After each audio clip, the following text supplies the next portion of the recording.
Kenzie Johnston with Livestock Digital Daily, bringing you your December 27th, your Tuesday evening cattle industry headlines. Brought to you by Ag Risk Advisors. They help you manage your risk so you can manage your operation. With over 20 years of experience, Ag Risk Advisors provide honest and transparent advice. They offer insurance solutions to help you minimize risk and maximize profitability on your farming and ranching operations. They might not be able to make it rain, but they can sure ease the pain. If you want to learn more about pasture, rangeland, forage insurance, go ahead and reach out to Ag Risk Advisors. They can help you understand what PRF insurance is all about and everything it can do for your operation. Or if you're interested in a different insurance option, such as an LRP on either fat or feeder cattle, they can also help you with that. Meeting Place has reported at the beginning of this year, meat processors were experiencing record high margins, surging demand, and impressive export numbers. As a result, the meat industry committed billions of dollars towards expansion, either through adding capacity to existing plants or constructing new facilities. The cattle industry alone is looking to add 9,500 head to its daily capacity. But unfortunately, in the past 365 days, things have changed a bit. The U.S. economy is now experiencing its highest rates of inflation in 4 decades. Prices across all industries, especially in construction and food, have posted double-digit jumps year over year.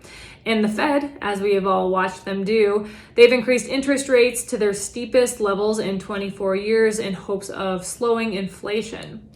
Because of these economic headwinds, many in the meat industry are reevaluating the situation, possibly considering delaying construction or canceling expansion plans altogether. Meeting Place has also reported, despite increased biosecurity and additional precautions, highly pathogenic avian influenza, also known as the bird flu, is wreaking havoc on poultry operations here in the United States and also in Mexico and Canada.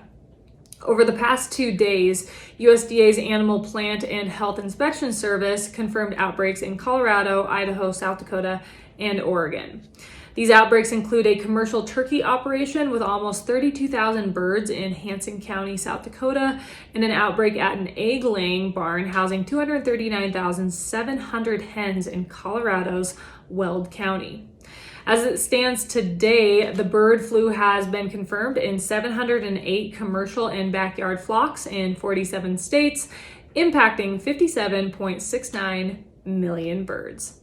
This update is also sponsored by Circle 5 Cow School. If you want to learn how to preg check your own cows or start AIing, Circle 5 Cow School is definitely the way to go. They're going to be hosting a school down in Russellville, Alabama on January 27th and 28th. If you're in the area, be sure to check them out. And if you want to check out their schedule, head on over to www.circle5cowschool.com. So if your kids happen to receive Encyclopedia Brittanica for kids for Christmas, be sure to throw that away immediately. The book is absolutely oozing with misinformation. One section in the book claims livestock, they're bad for the environment because of their methane output and how that contributes to global warming. The book says it would be beneficial for all of us, to consume less meat. If every person in the United States ate 1 fewer burger a week for a year, it would have a similar effect as taking 10 million cars off the road, according to this book. It gets even better. The book explains how humans have eaten insects all throughout history, and today about 2 billion people around the world eat them regularly. It goes on to say that edible insects like mealworms are nutritious and can be farmed in large numbers that aren't detrimental to the environment. Finally, Encyclopedia Britannica explains that plant-based burgers have a similar taste and texture of meat. And they're a great substitute for traditional meat because they don't require hurting the environment or hurting animals, like traditional livestock production does. The misinformation in this publication is ridiculous.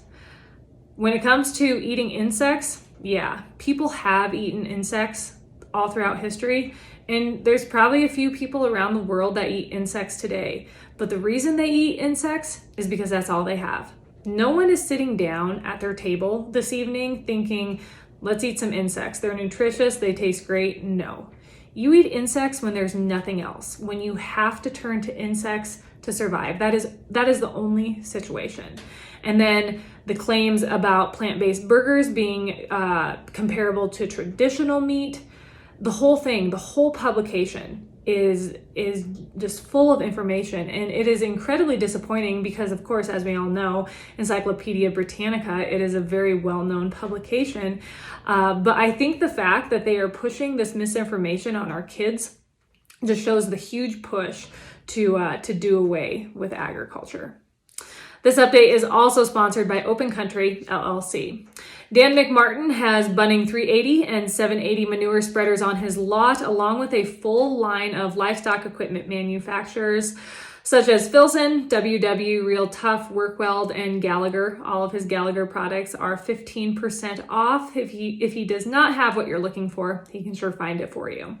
For more information, head on over to opencountryllc.com. Finally, Drovers has reported, according to Colorado rancher Steve McEndry, earlier this month, 80 bred cows valued at $100,000 were stolen from his ranch in Baca County. His ranch is located about 30 miles northwest of Springfield, Colorado, in the southeastern corner of the state. McEndry noticed the missing cows while feeding that group during the first week of December, but he didn't actually report the missing cows until this week because he was making sure they hadn't wandered into a neighbor's pasture. The cows were in a pasture near some corrals, making it easy for the thieves to slip in and walk away with an easy payday, according to McEndry. The corrals, they are actually visible from McEndry's house. However, the cows were stolen during a week with a full moon, so the thieves most likely wouldn't have used lights to round up and load the cows. The Colorado Operation Livestock Thief Program is offering a $2,500 reward for information leading to the conviction of a suspect or suspects in this crime. That is all I have for you guys today. I hope everyone's week is rolling right along. I hope you are enjoying this gorgeous weather. It has been absolutely beautiful here in central Nebraska. I'll catch you later.